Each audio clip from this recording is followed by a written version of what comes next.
स्वागत है आप सभी का ऑनलाइन क्लासेज में। उम्मीद है कि आप रोजाना की तरह ठीक होंगे। विद्यार्थियों, आज हमारा जो पार्ट 42 वीडियो है, इसमें हम एथिल अल्कोहल के जो उपयोग हैं उनके बारे में जानेंगे। तो मैं आपको पहले भी बता चुका था कि जो एथिल अल्कोहल है उसके बहुत ज़्यादा यूज होते हैं। वो बात अलग है कि आप इसका दुरुपयोग कर रहे हो या उपयोग कर रहे हो। हालांकि हमें हर चीज़ को एक पॉजिटिव सोच के साथ ही देखना चाहिए। तो एथिल अल्कोहल भी कुछ ऐसा ही लिक्विड है। हालांकि कुछ लोग समाज के ऐसे कहते हैं कि इसको बंद कर देना चाहिए, इसको प्रतिबंधित कर देना चाहिए। तो ये सब बेकार की बात है। दरअसल जो अल्कोहल है वो जहाँ हमारे लिए दुरुपयोग का कारण बनता है, वहीं हमारे लिए बहुत ज़्यादा फायदेमंद भी है। तो आज हम इसके उपयोग पर चर्चा करने वाले हैं। वीडियो को लास्ट तक जरूर देखिए। तो सबसे पहले मैं बात करता हूँ कि जो एथिल अल्कोहल है उसका जो उपयोग है वो मेन उपयोग दवाइयों के फील्ड में होता है। ठीक है, आप जितनी भी खांसी की दवाई पीते हो, जी हाँ, उनमें एथिल अल्कोहल डाला जाता है। ठीक है, क्योंकि जो एथिल अल्कोहल होता है वो बहुत ही ज्वलनशील पदार्थ होता है। तो ये हमारे गले को भी ठीक कर देता है। वहाँ के जो सूक्ष्म कीटाणु रह जाते हैं या सूक्ष्म कोई बैक्टीरिया रह जाते हैं वो उनको नष्ट कर देता है। तो कुल मिलाकर हमारे गले की सुरक्षा के लिए भी एथिल अल्कोहल बहुत ही ज़्यादा फायदेमंद होता है। हालांकि ये बात अलग है कि जो अलग अलग टाइप के एथिल अल्कोहल, कोई अंगूर के रस से बनता है और कोई जौ से बनता है, वो बात अलग है कि अलग अलग बनाए गए अल्कोहल का उपयोग अलग अलग हो सकता है। तो इसमें कोई दिक्कत वाली बात नहीं है। कुल मिलाकर आप ये कह सकते हो कि एथिल अल्कोहल दवाइयों के रूप में उपयोग किया जा सकता है। इसी के साथ ही साथ विद्यार्थियों, जो जीव विज्ञान लैब होती है उनमें जो नमूने भरे जाते हैं, आपने देखा होगा इस तरह का बॉक्स होता है और उनमें नमूने भर दिए जाते हैं, जैसे कि कॉकरोच या कोई दूसरा, ठीक है, कोई मछली। तो इसमें हम क्या करते हैं, एथिल अल्कोहल भर देते हैं, तो इससे उसमें कीटाणु नहीं लगते हैं। ठीक है, तो इस तरीके से कीटाणुओं को बचाया जा सकता है और इनका हम अध्ययन कर सकते हैं। क्योंकि मान लीजिए आपने लैब में कॉकरोच का अध्ययन करना है, अब आप घर से थोड़े ना पकड़ के ले जाओगे कॉकरोच को या कहीं से ढूंढ कर लाओगे।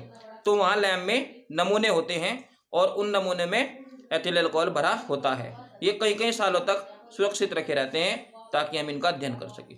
तो ये भी क्या है, एथिल अल्कोहल का एक उपयोग है। इसी के साथ ही साथ जो परफ्यूम होता है, जिसको आप सेंट कहते हो, ठीक है, इसको आप क्या बोलते हैं, परफ्यूम कहते हैं, सेंट के नाम से जानते हो, उसमें भी थोड़ा बहुत एथिल अल्कोहल मिलाया जाता है। ठीक है, तो इसमें एथिल अल्कोहल जो है आप मिलाते हो, इसको यूज करते हो। तो एथिल अल्कोहल का जो उपयोग है वो भी क्या है, इत्र बनाने में किया जाता है। परफ्यूम को क्या बोलते हैं, इत्र बोलते हैं, इत्र। कुछ पदार्थ ऐसे हैं जो जिनमें से स्मेल आती है, सुगंधित पदार्थ होते हैं, उनमें भी एथिल अल्कोहल डाला जाता है।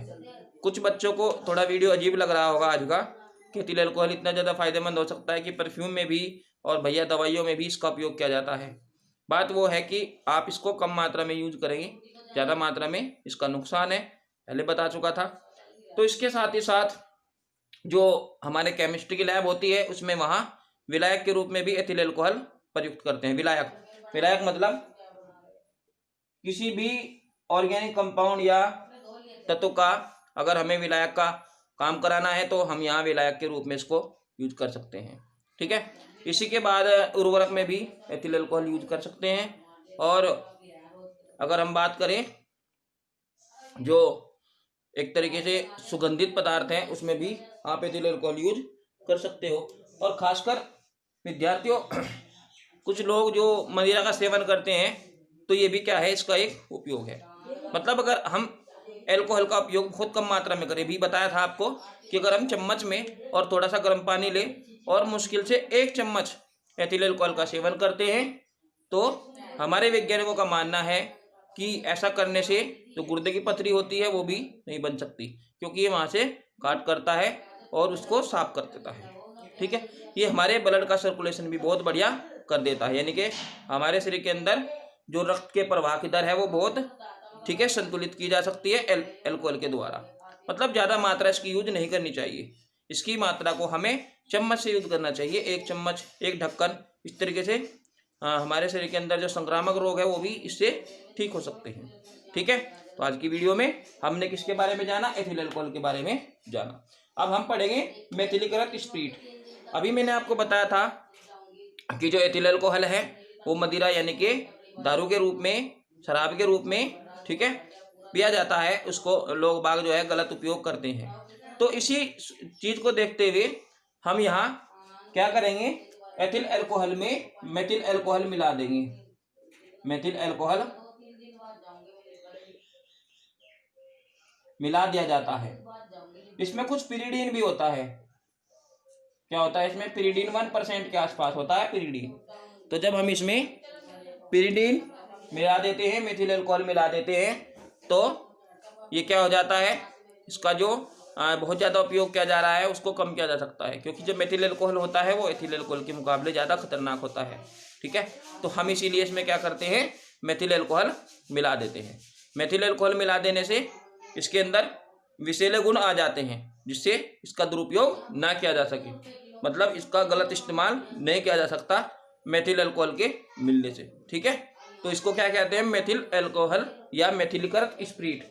ठीक है, जो स्प्रीट है, जो घाव पर स्प्रीट लगाई जाती है, उसमें उसकी जगह भी आप एथिल अल्कोहल का उपयोग कर सकते हो। मतलब अगर कहीं चोट लगती है और आपके पास डॉक्टर की व्यवस्था तुरंत नहीं है, तो वहाँ पर आप एथिल अल्कोहल भी डाल सकते हो। तो वहाँ आपका जो कीटाणु है वो बिल्कुल भी नहीं लगेंगे और आप ठीक हो जाओगे। ठीक है, तो इसके बाद भी आप प्राथमिक एड जो है, फर्स्ट एड जो है, प्राथमिक उपचार, इसके बाद भी आप ले सकते हो। तो एथिल अल्कोहल का जो उपयोग है वो बहुत ही महत्वपूर्ण है। कहीं ना कहीं इनके बहुत ज़्यादा उपयोग हैं। इसी के साथ ही साथ में आपको बताता चलूं कि इसके अलावा जो जहाज हैं, कुछ वाहन हैं, कुछ मशीनें ऐसी होती हैं, ठीक है, जिनमें अल्कोहल जो है ईंधन के रूप में काम करता है। ठीक है, आपने सुना ही होगा, जो एथिल अल्कोहल होता है वो एक ज्वलनशील पदार्थ है। यानी कि सिंपल सी बात है, जब ये ज्वलनशील पदार्थ होगा तो इसमें आग जलनी ही जलनी है, यानी कि क्या हो सकता है, ये ईंधन के रूप में भी कार्य कर सकता है। ठीक है, तो एथिल अल्कोहल के मैंने आपको बहुत सारा फायदे बताए। इसका जो सबसे बड़ा नुकसान है वो यही है कि भैया इसकी जो मात्रा है, जो लोग इसकी मात्रा को बहुत ज़्यादा यूज करते हैं उनके शरीर में इसका बहुत ज़्यादा नुकसान होता है। ठीक है, तो हमें कभी भी इस तरह की बातों को बढ़ावा नहीं देना चाहिए कि एथिल अल्कोहल पीना चाहिए। अगर आपके परिवार में भी एथिल अल्कोहल कोई बहुत ज़्यादा पीता है तो उनको आप समझा सकते हैं कि एथिल अल्कोहल का सेवन ज़्यादा नहीं करना चाहिए। ज़्यादा मतलब 1 चम्मच से करना चाहिए। 1 चम्मच की भांति एक दवाई की तरह एथिल अल्कोहल का यूज किया जा सकता है। हालांकि 1 चम्मच या 2 चम्मच यानी कि दवाई की तरह अगर आप यूज करोगे तो इससे हमारे शरीर को बहुत ज़्यादा फायदे होंगे। ठीक है, कई सारी बीमारियां ठीक हो सकती है अगर हम इसका ज़्यादा यूज करेंगे तो। ठीक है, ये नुकसानदायक होगा। एक बात और है, एथिल अल्कोहल ही नहीं, अगर हम कोई भी चीज़, कोई भी दवाइयाँ भी, यानी कि अगर बुखार की दवाइयाँ हैं, आपने देखा एक छोटी सी टैबलेट होती है ना, अगर हम उसको भी बहुत ज़्यादा मात्रा में खाएं, यानी कि अगर हमें डॉक्टर ने 3-4 खुराक एक साथ दे दी और हमने वे सारे के सारे एक साथ खा ली, तो भैया हम अल्कोहल को ही गलत लिस्ट में डाला हुआ है। हमें हर ज़्यादा चीज़ जो एक साथ ली जाती है वो नुकसान ही देगी, चाहे वो कोई भी पदार्थ हो। अगर हम खाने की बात करें, आप भी समझ सकते हो, अगर हम भोजन ही ज़्यादा खाएंगे, भाई ऊपर तक खाएंगे, पूरा पेट भर गया, ठीक है, अगर आप कम खाओगे तो कोई दिक्कत वाली बात नहीं है, लेकिन अगर आप ज़्यादा खा लोगे तो दिक्कत है। ठीक है, यानी कि हमें किसी भी चीज़ का सेवन ज़्यादा मात्रा में करना नुकसानदायक होता है। ठीक है, चाहे वो दूध ही क्यों ना हो, चाहे वो घी ही क्यों ना हो, अगर आप बहुत ज़्यादा मात्रा में खाओगे, बहुत ज़्यादा मात्रा में पियोगे, या अल्कोहल बहुत ज़्यादा मात्रा में पियोगे, भोजन बहुत ज़्यादा मात्रा में खाओगे, तो ये सब चीज़ें क्या है, ये सब चीज़ें जहर का काम करेगी। ठीक है, तो भैया इसमें जो अल्कोहल है वो अकेला दोषी नहीं है।